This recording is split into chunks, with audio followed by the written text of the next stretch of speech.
Good morning, everybody, and welcome to the morning routine. It's Thursday morning, December 14th, 2017, episode number 239. And yes, I am a few minutes late. And I have no good excuse, no technological problems, no whatever.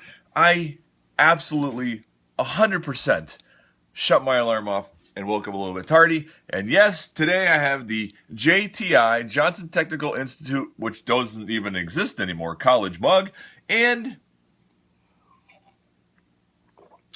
tastes delicious. Yes, it's tasty.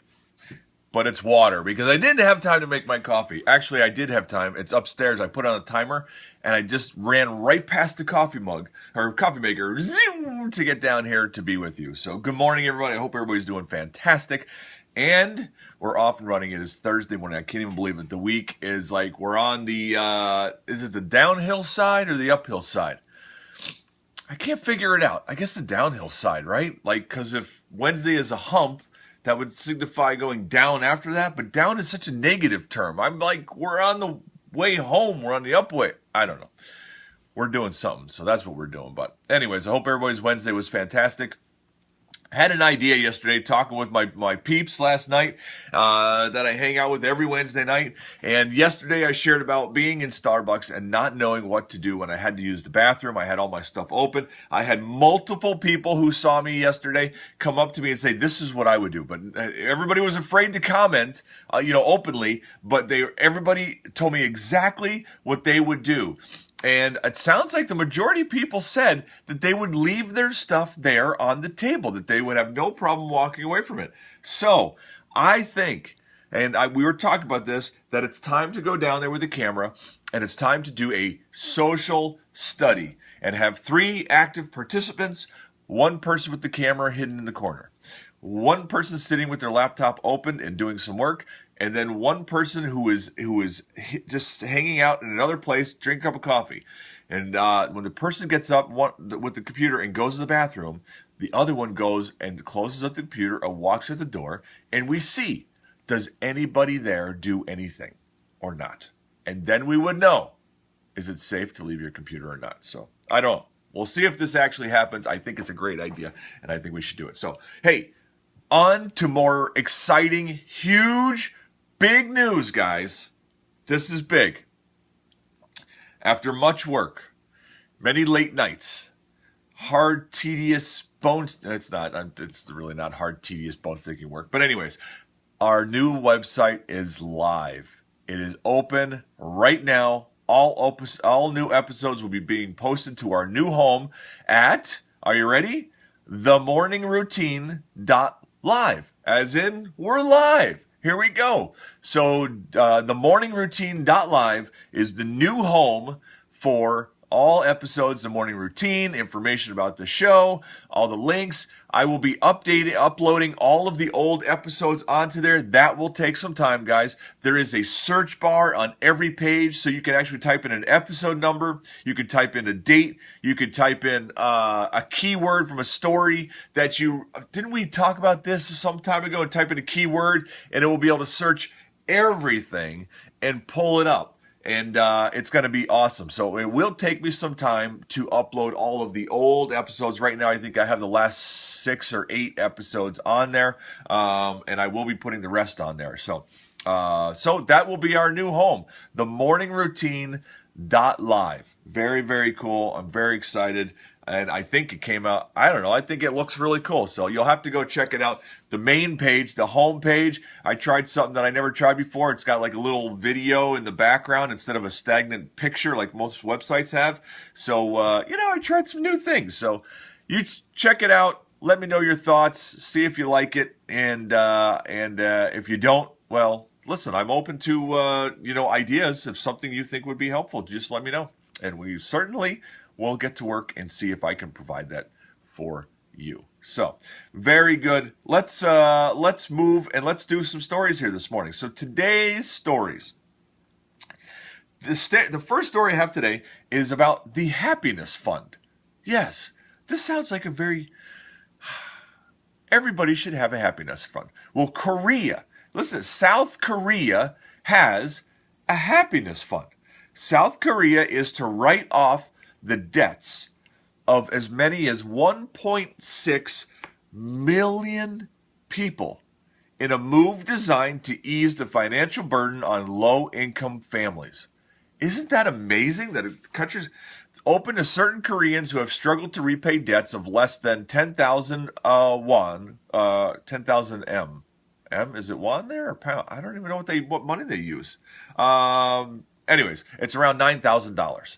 Eligible people can apply to the government for debt relief and they will be paid in part out of the government's National Happiness Fund, set up to help troubled borrowers. To qualify for this, individuals must prove they earn a monthly income of less than $910 a month. Did you hear that? Less than $910 a month, and show they have struggled to pay back the debt for more than a decade. Wow. The plan could clear as much as 6.2 trillion won in bad debts, which that is what? That's another third. That's like $9 trillion American dollars is what the government's planning on helping out with it. But that's good for them. You know, the Happiness Fund, I like the name. I like the idea. It's great. So good for you, South Koreans. Bad for you if you're one of those people who qualify, though, because that's pretty rough, man. You make $910 or less a month and have had struggled to pay off your debt for over 10 years. That's how you get your debt canceled. But that's how many people in that country have that income and those debt obligations that they're going to pay all that money. So crazy. Anyways, next story. The history of chunky peanut butter. What? Yes. This reminds me, guys, of an invention I once thought of that has not taken off. I tried it one time at a little get-together here at the house. People enjoyed it, but that was it. My invention was the peanut butter spoon. Yes.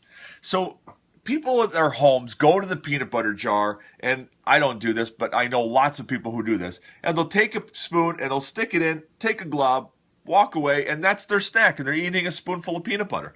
Well, my thought was, if people like this, why not package it? And when you go to the store, instead of buying a granola bar, you can buy a peanut butter spoon. You pull it out, and there's a giant glob of peanut butter on there, and there you go. What a tasty snack, right? Anyways, but that has nothing to do with this article. So this article, The Chunky History of Peanut Butter. Peanut butter first emerged as a retail item at the end of the 19th century.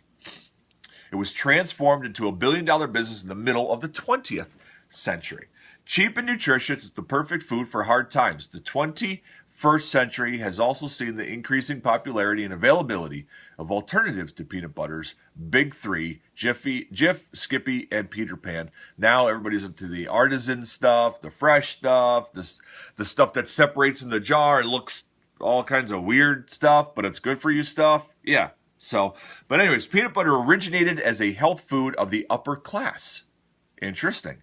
First created for sanitariums like John Harvey Kellogg's Western Health Reform Institute, it satisfied the need for protein-rich food that did not have to be chewed.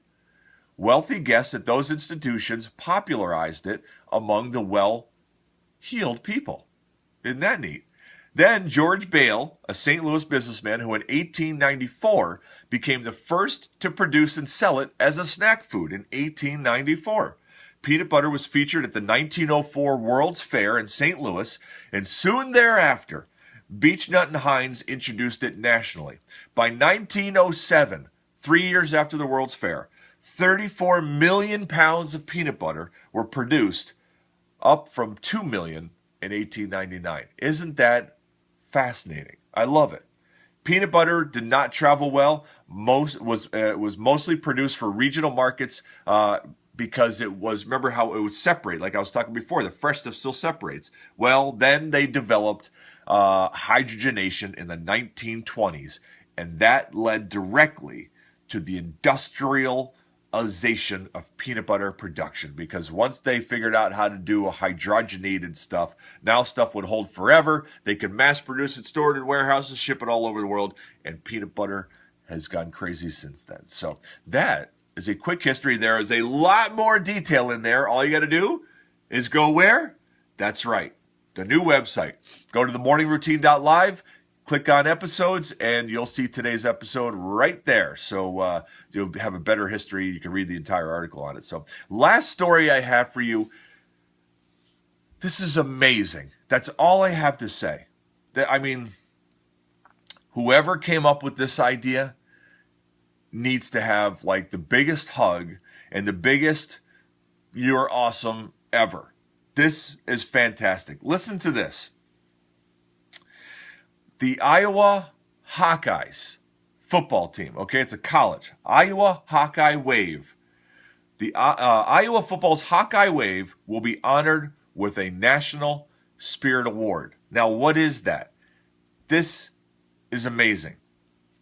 At the end of the first quarter of every Hawkeye home game this year, this football, everyone inside Kinnick Stadium tilts their heads up and waves in unison at the new University of Iowa Stead Family Children's Hospital built directly next to the stadium. The hospital's top floor features the Press Box Cafe, a rotunda of sorts with floor-to-ceiling windows that provide a perfect view of the game. Patients and their families pack the cafe and watch the Hawkeyes from one of the tallest vantage points in Iowa City. The touching moment has become one of the most popular and favorite storylines this season. It's a simple way for 70,000 people to recognize the kids, the parents, and the hospital staff who are the real champions fighting every day to overcome significant medical challenges. This is absolutely amazing. A children's hospital where they know it's going to happen, and all the children and parents come into this big room of glass where they can see into the stadium. And at the end of the quarter, everybody in the stadium stops and looks at the kids in the windows and their parents and waves to them. I'm getting teary and choked up right now just thinking about it. That is absolutely amazing. I can't even believe it. It's so fascinating. Oh, man. Good for you guys, Iowa Hawkeyes. I am proud of you guys. That is amazing. So what a great story that is. More about that story also, of course, in the show links if you want to see more details on that. But I think there was even a video attached to it as well so you could see. So fascinating. But on we go, guys. How about some Google Trends? Yesterday, top 10 most searched things on Google. Number 1, meteor shower, December 2017. Great. Number 2, Omarosa.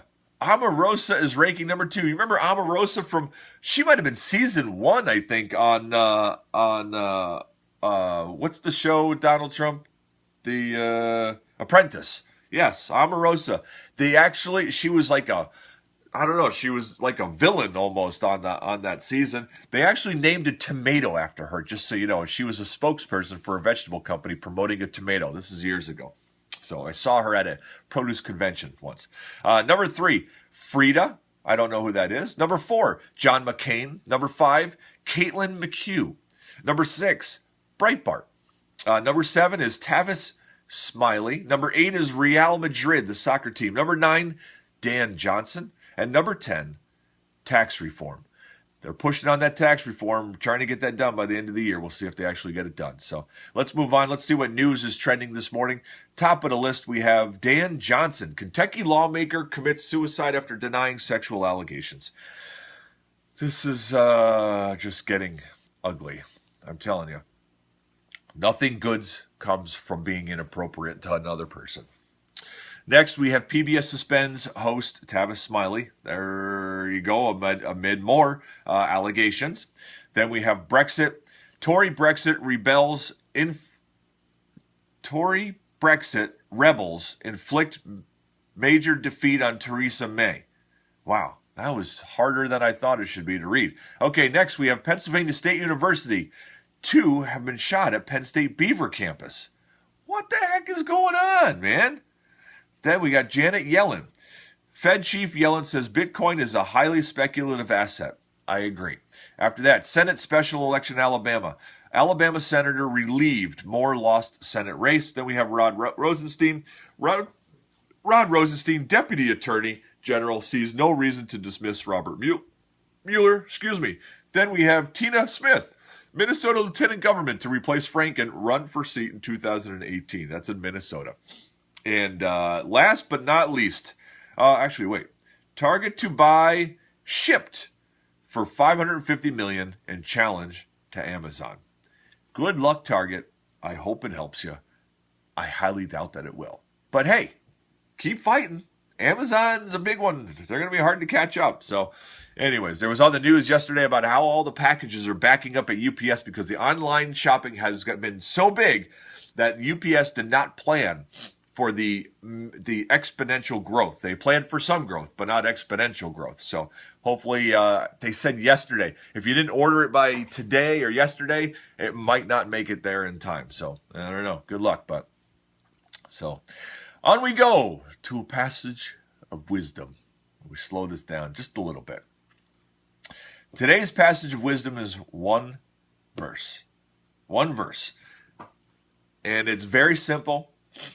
And it's very straight to the point. And it is a action verse. It tells us exactly what we should be focusing on doing. So listen to this. This is great. 1 Peter chapter 4, verse 10. Based on the gift they have received, everyone should use it to serve others as good managers of the varied grace of God. You can't get any simpler than that, guys. Based on the gift they have received, meaning that we have all received different gifts, meaning that along the way, when we're talking about treating people kind and not judging, we don't all have the same gift. Somebody might have a gift that you totally don't understand, and you're like, why aren't they doing what I'm doing? Why don't they do that? Because that's not their gift. Leave them alone. Based on the gift they have received, everyone, that means everyone has received a gift, should use it to serve others as good managers of the varied grace of God. Isn't that exciting? Every single one of us, you, me, we all have a gift that we have been given, and we should be using it to serving other people. Others focused, not self-focused. Very exciting, guys. What a great passage of wisdom on a Thursday morning. And we still have time this week. The week's not over, the work week, so we still have time to do that, okay? So let's pray. And let's get this day started. Father, good morning. Father, I thank you so much for this great Thursday, another great opportunity to wake up this morning, to go out into the world and to make an impact, and however we find our ways to do it. Father, thank you for the encouragement that, yes, each and every single one of us have received a gift. Even if we wonder what it is, even if we're not sure what it is, we know for sure that we have one. So now it's a matter of discovering what it is that we have been meant to be. Father, give us the strength that as we do find it out, and along the way, as we're discovering our gift and our purpose and our meaning, that we use it to serve other people that are around us. Father, let's not miss this. And let's not miss our opportunities today to do this. We make plans for the long term, Father. We make plans for what we're going to do next year and what we'd like to be doing in 5 years and maybe even in 10 years. None of that time is guaranteed. Today we have right here in our hand, as far as we know. Help us use today to the best of our ability to serve the people that are around us. We love you, Father. Thank you for your strength and your love and your grace. Amen. And that, my friends, is a wrap. I am so glad that you guys are here this morning, The Morning Routine. I hope that you absolutely love our new website, themorningroutine.live. There's all kinds of cool stuff on there, contact information, whatever you need. Episodes are on there, search boxes on there. It's very, very cool. So please enjoy it. It's exciting. I love it. So, and have a great day today. And until tomorrow morning when we get together again at The Morning Routine, don't forget that today is your great opportunity to be exactly who you were meant to be. I love you guys. Have a great day.